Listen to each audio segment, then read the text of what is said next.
Okay. Now, brothers and sisters, as I've said previously, this book concentrates on nouns. Huh? So most of the time we were dealing with marfu, and then we learned majroor, harf jar, ism majroor, and then mudaf, mudaf ilayhi. Mudaf ilayhi is also majroor. And then we did zarf and mudaf ilayhi. Again, mudaf ilayhi is majroor. We did that. Now, for the first time, we are coming across mansoob noun. Whenever mansoob will come, we will have to figure out what it is. Okay? Whenever noun will be marfu, we have to know why it is marfu. And when the noun is mansoob, we must know why it is mansoob. But now one form of mansoob is coming. Huh? One form of mansoob is coming, and it is a singular form. And it is indefinite. I want you to watch how it is written, how it is spelled. Huh? Okay. Here comes our first question. Lesson number 18. الدرس الثامن عشر. المدرس كم أخا لك يا محمد. كم أخا. No, akhan. Do you see akhan? Do you see what it is? Mansoob.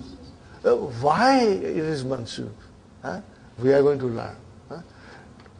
When we go in book 3, brothers and sisters, the first lesson is a very big lesson, book 3.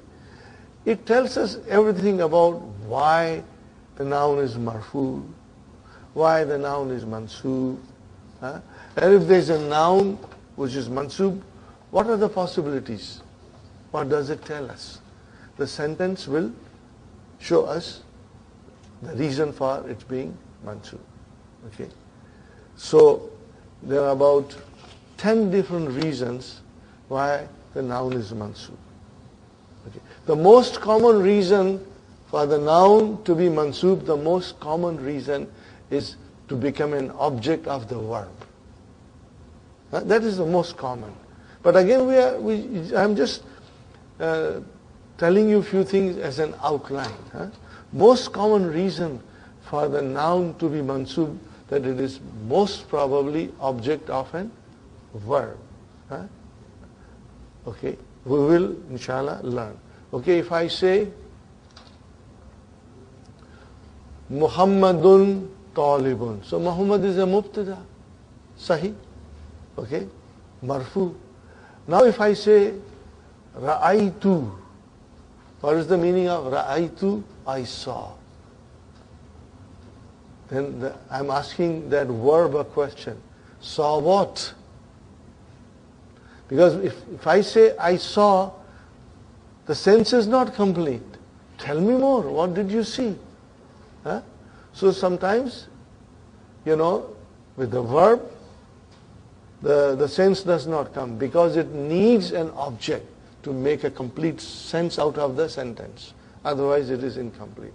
So in English I say, I saw Muhammad in the souk.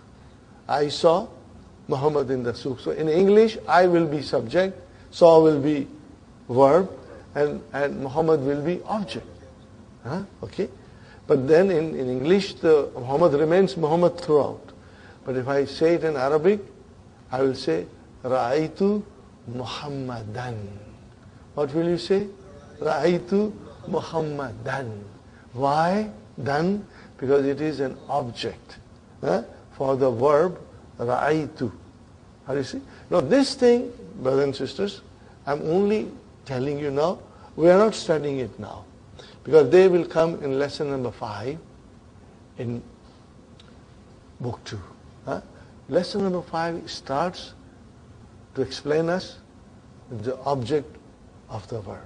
And by that time we'll be stronger in the verbs, and I'll be explaining you many things before that. So it will become very easy and very, very interesting, inshallah. Okay? Now that is the most common form of mansoob. We have other forms of mansoob. For example, maf'ulun mutlaq.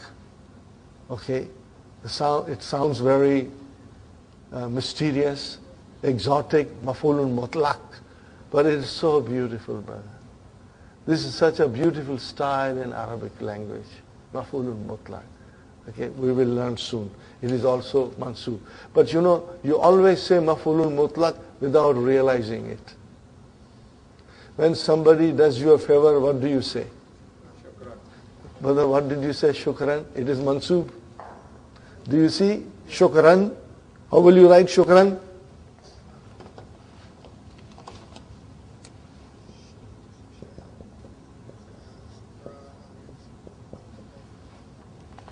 Did you say shukran, Brother Hassan? Is it mansub? Yes. How do you analyze this in Arabic language? This is maf'ulun mutlaq. Also, we say afwan. Huh? Afwan means you are welcome or don't mention. We used to say in olden days, don't mention. When somebody says thank you, don't mention. Nowadays, American style, you are welcome. Okay.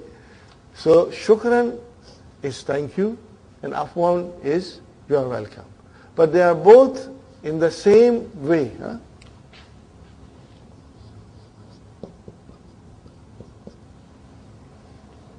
They are both maf'ulun mutlaq. Huh? But we are going to study them slowly. Around the middle of book 2, when we do verbal nouns. What did I say? What is the meaning of verbal nouns? Nouns derived from verbs. Huh? When we do that verbal noun, then I will start mentioning these maf'ulun mutlaq slowly. The lesson maf'ulun mutlaq is lesson 29 in book 3. But it is so beautiful. But I will be doing it slowly, so that by the time that lesson comes, you are ready for it. Inshallah, you will love it. And it comes in the Quran all the time. Okay, brother and sister. So, one is maf'ulun mutlaq, then other is hal. What did I say? Hal. What is the meaning of hal? Hal kaisa hai janab ka? Kya khayal hai aapka? So, this is hal, the condition. You know, the action took place in what condition? So that is again mansub. Then we have maf'ulun li ajli, that is also mansub. And then our zarfs are all mansub most of the time. See, ba'da, qabla, what are they? Mansub, brother. They are mansub. Now we are doing something else, which is also very beautiful, brother. That technical term is tamiz. What is it? Tamiz.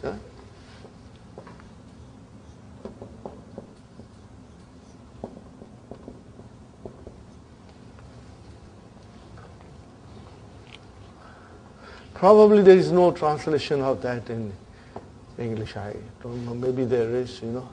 Actually, it is tamyiz. What is it? Tamyiz.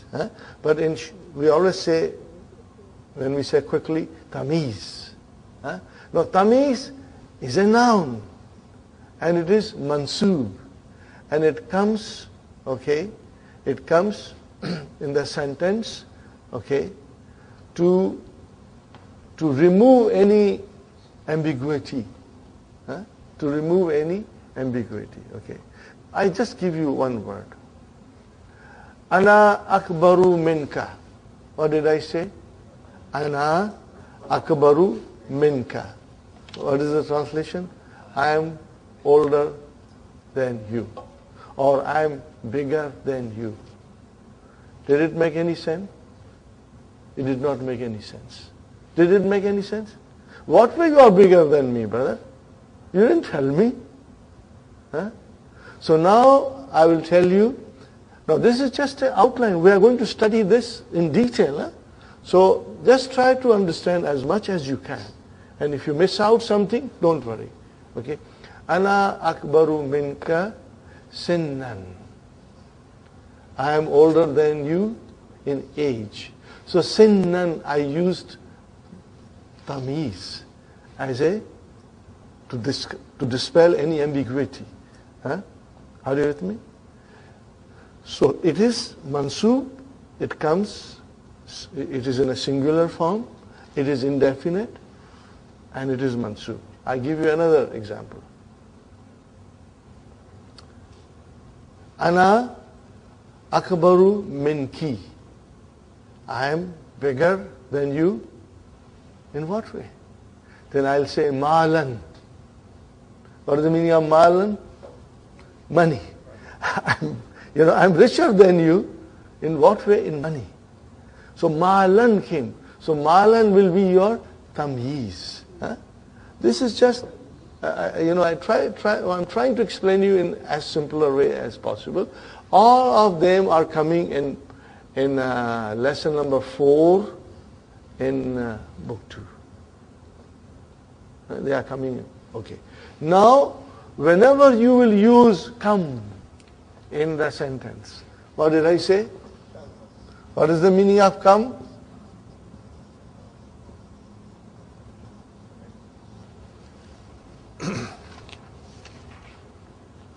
Come. How many? Is it clear how many? No, it's not clear. In how many of what? Are you with me? How many of what? Then I bring tamiz. What will I bring? I will bring tamiz. So after come in the simplest form will come tamiz.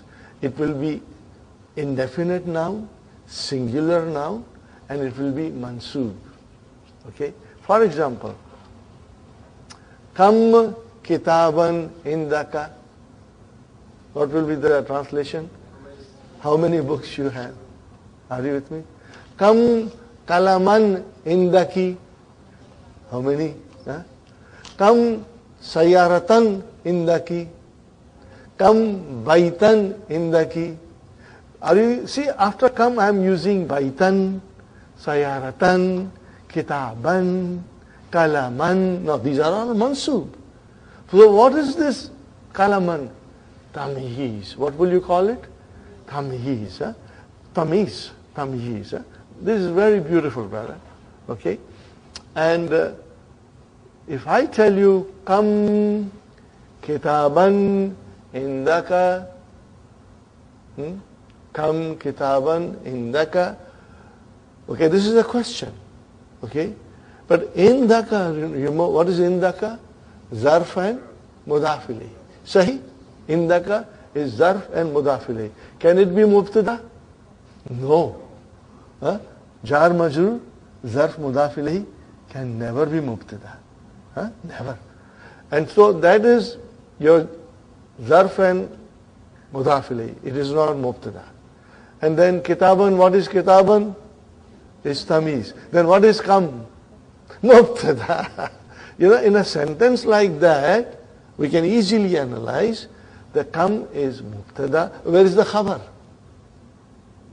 That is tamiz. Where is the khabar? No, that is tamiz. Tamiz cannot be khabar. I say kam kitaban indaka. What is indaka? That is inda is your zarf shubu jumla khabar. And what is ka? Mudaf ilayh. You got the idea? Now this is in the simplest form, inshallah. But we are not going to analyze that. We are only trying to understand that after come, there is a noun, mansub, it is indefinite, it is singular, and we call that mansub noun tamiz. Inshallah. And it comes in the Quran many times in the different forms. And we will study it, inshallah. The lesson for tamiz is also coming. I think lesson 27 or 28 in book 3. Okay? These are all advanced lessons. Dr. Abdurrahim has put them at the end of the book. Before that, you will become very strong in most of the other aspects. And then these are, all these hal, tamiz, maful, mutlaq, these are all cherries on the cake. You make a cake, then your final decoration is you whip cream, and then on top of it, you put cherries. So these are coming at the end of book 3. But whenever it will come, I will explain you, so that slowly we get stronger. Okay, brother? Another thing I must point out, you have to see the whole sentence. If I am asking you about your family, your children, your brothers, your sisters, then I am using jar majroors as laka or lucky. If I am asking you for things like pen, cars, books, houses, keys, even money, then I am using inda. Are you with me? And for families, children, brothers, sisters, we will use laka or lucky. And then for other things, we'll use indaka or inda ki. And your answer will be accordingly. Inshallah.